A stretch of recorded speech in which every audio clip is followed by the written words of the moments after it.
আমাদের কামিজটা হচ্ছে এরকম বিউটিফুল একটা এমব্রয়ডারি ওয়ার্ক করা।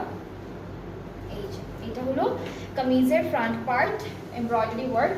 ব্যাক আর স্লিভসটা হচ্ছে এমব্রয়ডারি করা থাকবে ছিটা ছিটা করে এভাবে। এরপর এটা হলো নেকের জন্য থাকবে। ওটার এটা কি সেম? না না না, একটু ডিফারেন্ট। এটা দামানের প্যানেল একই একই, হ্যাঁ প্যানেলগুলো একই রকম। এটা একটা প্যানেল, তিনটাই দামানে যাবে। হ্যাঁ হ্যাঁ same, sorry sorry same, just কালারটা ডিফারেন্ট, বোঝা যাচ্ছিল না। সেম, এটা হচ্ছে একটু পার্পলিশ কালার, এটা হলো pastel colour. This is the dupatta, ট্রাউজারটা ক্যাপ্রি কটন। প্রাইসটা হলো 4,600 টাকা। 4,600 টাকা, প্রাইস উল্টো উল্টো হয়ে যাচ্ছে। 4,600 টাকা হলো প্রাইসটা। যার যার পছন্দ হচ্ছে আপনারা পেজ ইনবক্স করে ফেলবেন, তাহলে অর্ডারটা কনফার্ম হয়ে যাবে। 4,600 টাকা হচ্ছে প্রাইসটা ফ্রম বেলাবাই মাহানগর, এই ড্রেসেসগুলোর।